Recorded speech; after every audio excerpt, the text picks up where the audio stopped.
Sports hit the ground running as the season got underway, and a string of great results in August saw Eastbourne Borough as early league leaders with the best defensive record, earning Tommy Widdrington Manager of the Month.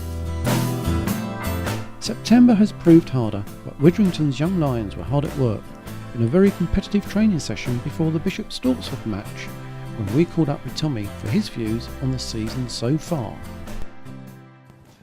Tom, thanks for coming along today. The team certainly hit the ground running this season, and congratulations to you on winning the Manager of the Month award for August. Did going top in the early stages make this month's games more difficult as the opposition tried harder to beat the early leaders? Well, it's a possibility. You'd have to ask them that. But first and foremost, I agree that the lads did hit the ground running. I think it was just a continuation of a very good pre-season and end of last season. I've said it before, keeping the vast majority of last season's squad together, therefore them knowing my methods and my likes and my dislikes and things like that makes it much easier to get going. And they carried on from the pre-season, started ever so well. Managers of the Month, as far as I'm concerned, it's Team of the Month, Club of the Month, whatever you want to call it. I mean, I'm the front guy, and I think good managers take a little less praise than they deserve, and a little more blame that they sometimes don't deserve. So, I'll accept the award on behalf of everybody at the football club and thank everybody from my players to the support staff around me. And it's for them really. That's great. I mean, the new players seem to be gelling together well. What's really stood out for you with the team during the opening matches, and where would you like to see some development take place? I think anybody who's watched us play will say that we are playing a possession football game. We want to keep the ball in our possession because we feel the opposition won't score so many goals. As simple as that, really. Improvements, obviously, we can improve all over the park, I feel, still. But the obvious position, or obvious area that we need to add more goals. I'm a firm believer that we mightn't need bigger, better or different people to score them goals, because I think what we have in the building at the minute can do that. People might not be aware that before we went to Eastleigh on Tuesday evening, we had the best defensive record in the league over the first 6 games. So, these things are factors. I believe that if we need to score more goals, it's not just the 9, the 10, the 11 and the 7, it's the whole side. Same as for the defensive record we've been excellent at this season, we've got to give credit to the 9, the 10, the 11, the 7, as well as the 5 and the 6. So, when it's clean sheets, goalkeepers get praise and centre-halves and defenders, but the team in general are acting just like that at the minute. They are a team, and so we're working hard together to make sure we can score more goals. You mentioned Eastleigh on Tuesday, and it was being described as an honourable defeat. What's your views on the performance, and how would you compare the team's development against teams like Eastleigh? I think the one thing they had over us was a little bit more game nous, a little bit more experience, a little bit more course and distance players, if you like. My lads, people might forget, are very, very young, other than Ian and Gary, who are 30s and up.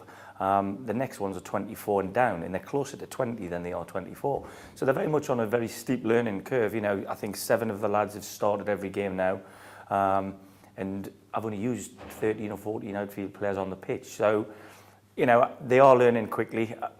As to what about that game, I think I saw the best 2 teams that I've seen this season in our league, and that's credit to Eastleigh. I thought the second half they put us to the sword a little bit, and we just couldn't cope with the depth that they had off the bench, to be honest.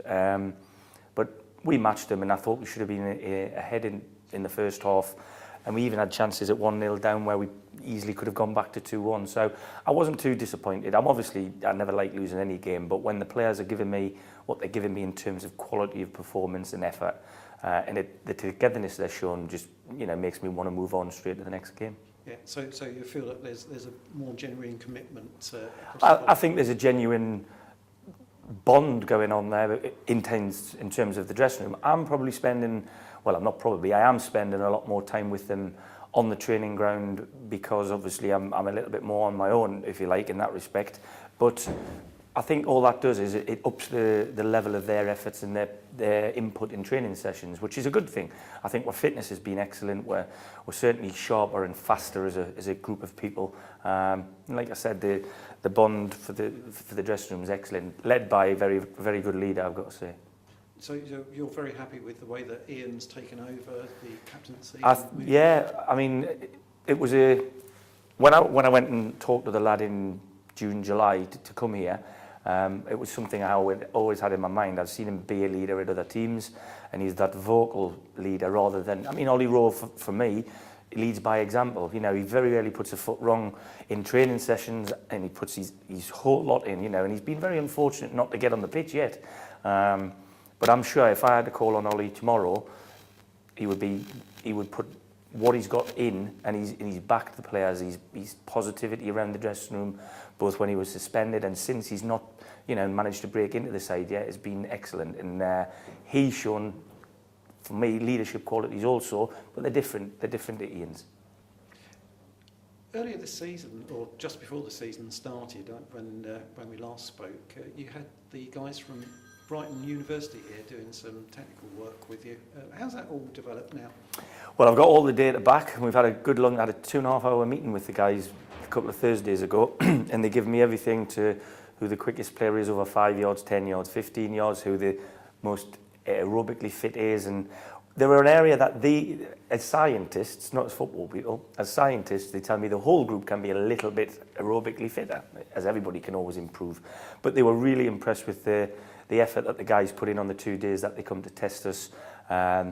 Officially, Lewis Talent was the quickest player, if anybody would like to know, and aerobically, Craig Ross, quite strangely, right, okay. Which is the reason the scientists say that the players can improve.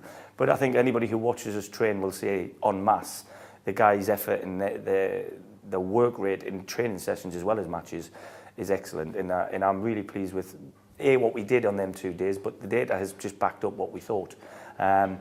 If you had to pick one person out who performed the best right across the board, that would be Ollie Rowe. So, and that doesn't surprise me. Like I said, training sessions and matches, Ollie is a wholehearted lad and an honest lad, and he'll give what he's got for the shirt, to be fair to him. That's great. I'm sure Ollie would be pleased when he hears that as well. Moving away from the league for a moment, you've made no secret of wanting the sports to have a decent cup run. After the disappointments of last season, you've drawn Farnborough at home on Saturday week. What's your feeling about that draw? Well, I think the one thing you want is you'd like a home draw. You know, the next thing you'd like is probably somebody who's not in the same league as you. Having not played Farnborough for one reason or another a couple of weeks ago, we haven't faced them yet. So it's like a league game, isn't it? You know, it's a cup game. We'll be, you know, going all out to win the match. We want to get it done in one go if we can, because we've got to play them again 8 days later.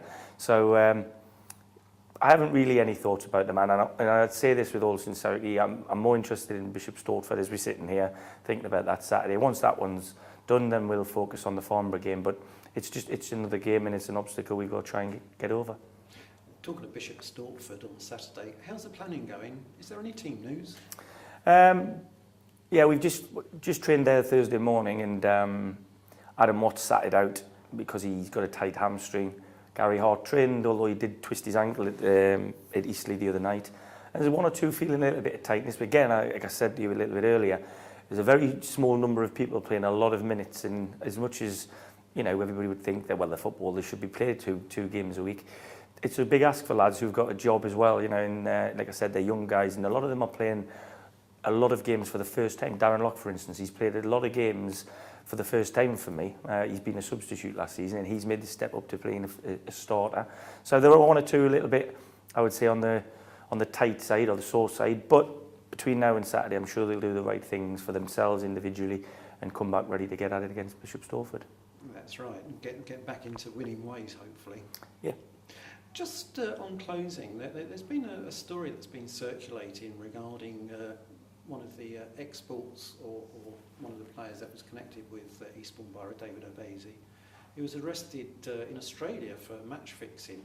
And I understand there's some rumours floating around that James Walker and Marvin Hamilton have been linked in some way.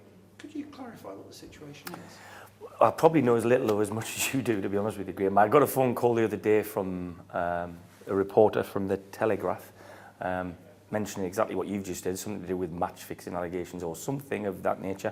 I've got to say, James and Marvin's name weren't mentioned by him, but were mentioned to me later by somebody else. Apparently there's 5 or 6 lads who've gone over from England. David Obaze played 1 or 2 games for us last year, but was never really signed as a sports player. He was only a non-contract player. My opinion on that is they should get what's coming to them. You know, you can't do things like that. It's, you know, just bringing the game into disrepute. But I haven't an opinion on any of them players. It's up to them what they do. They've nothing to do with Eastbourne Borough. Okay, so we'll park that to one side now then. Tom, thanks ever so much for your time once again. Good luck against Bishop Stortford, and fingers crossed that we keep on going onwards and upwards. Yeah, thanks very much. Appreciate it. Thanks very much. Cheers.